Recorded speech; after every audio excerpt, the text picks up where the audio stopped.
Just kidding, no, take it easy. Take it easy. No, I'll certainly be there. But anyways, that's boring scheduling stuff. What else, guys? You'll have our undivided guest in hand. Can I show you guys something? Well, my wife will No, it's good. We don't have any beads. I don't. Have you ever? Is that a Sebastian question? Or is that... What? I have Nigerian pygmy goats. Do they fit? They're tiny goats. No, I didn't bring them. But when I got it was Mama and her 2 boys. What do y'all think I named the boys?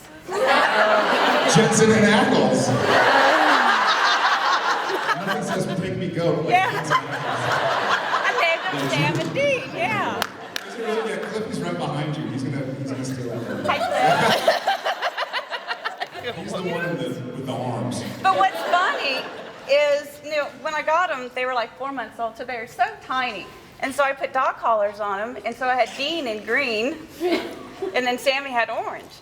Well, when they got bigger, they're about, 40 pounds. Dean walks around just strutting. I mean, he's the man. And Sammy's walking along just nice as can be, and so the name's fit. Jared? I just call him Sam. Dino just and Jared.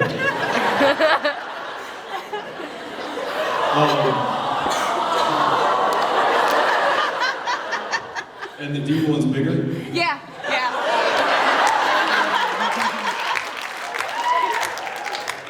Congratulations on your pygmy goat.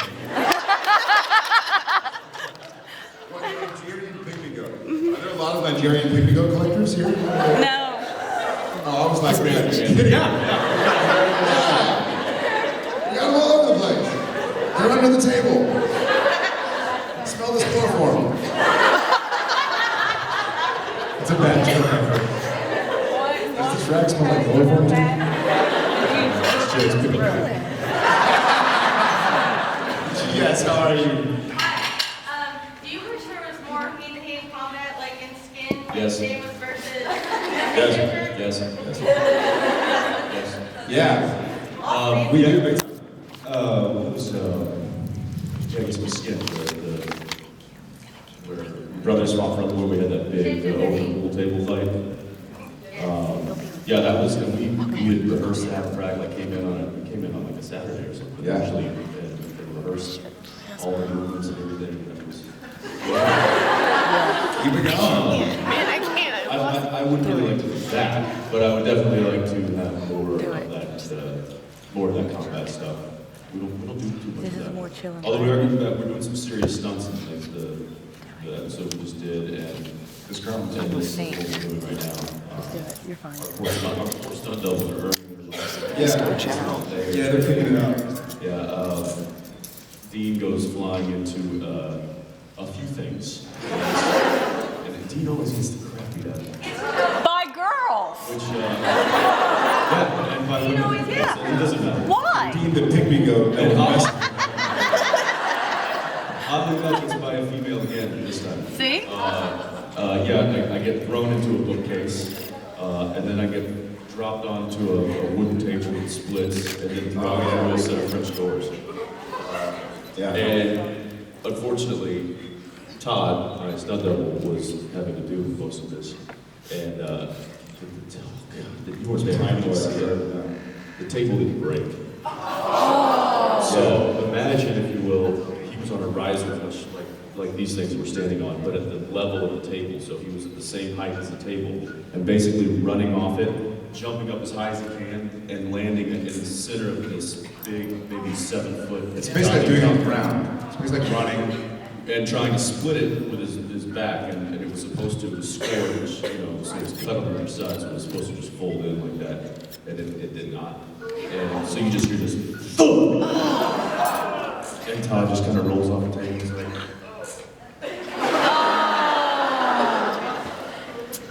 and I was right there, I was like, oh, dude, are you okay? Are you okay? He's like, yep. And this is a guy who's been doubling me since Dark Angel. So over 10 years, this guy's been doubling me. He's a tough cookie. And I've never, ever once heard him say, I'm not okay. We do hear the phone calls next day where he's like, yeah, I broke a few things, but. Yeah, he's done like car hits and stuff, and he'll be like, no, I'm good. And then I'll hear, the next time he'll show up like a week later, I'm like, how you feeling after that hit? And he's like, oh, I broke 3 ribs. And I'm like, well, you gotta go through this like door today. You said you're okay. He's like, yeah, I know. And I'm like, your ribs aren't healed. He's like, yeah. So the guy just has, his pain threshold must be way stronger than most of ours. But anyway, he did the table again, didn't break again. And again, got up, he's like, and he's a few years older than me, so he's not like, he's not popping up like he used to. Yeah, he's not 20 years old, but, and finally the 3rd time, he was like, it's going down, I don't care. And he got twice the height of the jump and just wrecked the thing, and it was, so painful. And then he had to go through the doors. And then he had to get up and then do the stuff through the French doors, and I was like, how are you gonna do this? He's like, I tell you one thing, all of those doors are coming down. He was so upset about the table, but yeah, he's But yeah, we're hoping to do more like that. We're hoping to do more. I know I certainly miss kind of the hand-to-hand combat stuff. And it's kind of tough the guys up. It's kind of, the show's changed a little bit because we're no longer fighting things that can get that you can fight hand-to-hand. Like the benders when you're fighting humans. You can fight them, These other creatures, kind of difficult. Someone was yelling. Yes? Do you like Cowboy Dean or 40s Dean better? Cowboy Dean or 40s Dean? Either one. That was a pretty cool episode, wasn't it? Yeah, a lot of fun with all that. I thought Phil did a great job directing it and getting a whole look, and it was pretty cool. But I like both of them a whole lot, but I probably ended up having to go with Cowboy. Did we still have the backlog for the 40s episode? We did. We used the backlog. Have we told y'all about the backlog that we just lost? So we call it the backlog because it's a few blocks away from the stage. And those who have been to Vancouver, who've been around our stages, it was originally the Watchmen stage. It was like the Watchmen town. We Watchmen used set. It was the New York set that the movie The Watchmen. And we use it all over the place. We've used it in the Multiple shows. Yeah, multiple Friends shows. uses it. There's several shows in town that have used it, but it was never supposed to be up for so long. It was a temporary. It was just supposed to be put up for the movie and then put down. So it's been up for 5 years now. Yeah, and there was a huge windstorm, and I think Fringe was setting up their construction there because they were going to shoot there the next day, and the windstorm blew down a huge facade, like as high as the roof, and almost killed a few people.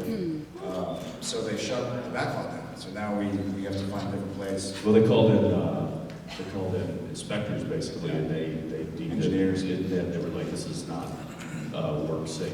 So they basically shut it down. But I think there's, if I'm not mistaken, there's a project coming in town, a movie coming in town that's going to, the big movie's coming in town right now that's going to reinforce everything and hopefully get it back to work. What's that? Seventh Son. The what? Seventh Son. Seventh Son? Seventh Son. Anybody know what that is? Maybe. I think I've read the book. Oh, really? If it's the Biggest series, one ever shot. is it science fiction? Yeah. Who's that? Do we know? Yeah. J.C. Hutchins is the author. It's like a $300 million budget. $300 million. They should be able to fix that right up. Way in the back. We've had your arm up so nice. I just want to know what it was like to work with Nicholas Lee. With Nick Lee? Yeah. It was good, he's for those of you who watched X-Files, he was obviously a big Kyle part of that. X-Y. So having, I loved that having show. one of I did those, too. which it's kind of kindred spirits when it comes to X-Files. There's a lot of crew members that we have that work with the show, obviously Kim Anderson, big time. The lady that plays So the isn't she to have one that Vampire Diaries now? it Short blonde hair. was cool. And there was he knew a lot of people, a lot of the crew because he'd obviously worked with them before. And but I thought I was kind of like not intimidated, but I was looking. I guess I was kind of like, ooh, is Nick here? Because I was a fan of his work on the show as well.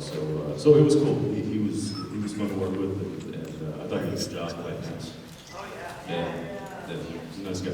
What about Chad Everett? Chad, I don't even get to work with Chad because. What did you think of it, though? I mean, he got you dead on. That was awesome. Yeah, he said he sat down and watched. I mean, we obviously got to talk and sit down, but he actually came to the set and watched me do my scenes and just sat behind the monitors and just observed me, which is a little weird. Because it wouldn't just stop with, you know, when they yelled cut. Like, he would kind of watch me walk to my chair. And he was just like picking up my walk, picking up my, you know. Dude. And, Oh my God. I heard him at one point go, oh my God, that's Eric Brady. I don't know. Check it on the stairs. Look good? He was hoping for a bigger laugh on that one. Yeah, but I thought Chad did a great job and a wonderful, wonderful man. Very cool. Awesome guy. I wish he got to come back and play around a little bit more. And a great old school actor, a great guy from the days when it was all, you know, there was nothing done visual effects. If he wanted to get physical, he wanted to get tired, he wanted to get, you know, he wanted to really get into the scene and feel it. And it's nice because a lot of times we'll have people come onto the show and just out of respect, they kind of don't approach Jensen and I to work hand in hand, so to speak. Like they kind of see themselves, hopefully know nothing we do, but they're like, okay, I'm here for an episode, I'm just gonna do my job and not get in the way. Which is fine, and if that's their method, I'm not gonna change it. But we really like when people come and they wanna play and they wanna work and they wanna get gritty and dirty and add to us, because it also adds to Sam and Dean, and it's a chance for Jensen and Jared and Sam and Dean to explore new relationships and new parts of their character that they might otherwise not have had that chance. I remember we had that recently with Kevin McNally. Yeah. He came on, Frank Devereaux. He came on with such a strong Character. yeah, such a strong commitment to this character and such a decisive like way of playing it that it was really refreshing for Jared and I, because he had such a force in the room and we just kind of like sat back and like, ooh, all right, we get to play here. It's really fun when you get moments like that with new actors. And it was supposed to catch Sam and Dean off guard, and it caught Sam and Dean off guard, because you get in there and he's got his kind of all grizzled accent, he's kind of kooky, and he knew his stuff backwards and forwards, so. Yeah. Yes, you choose. That's right here. Perfect. Yeah. So if Supernatural ever ends not that I wanted to, would you be going back to playing Evergreen? I hope so. Yeah, you know, I don't know. They many years ago when I left that show, they said that they weren't going to recast the role, and it was always there for me when I wanted it. So who knows? Never rule anything out. One of the only shows still on TV. It is one of the only shows. Which ones got canceled? I think that a lot has to do with Allison.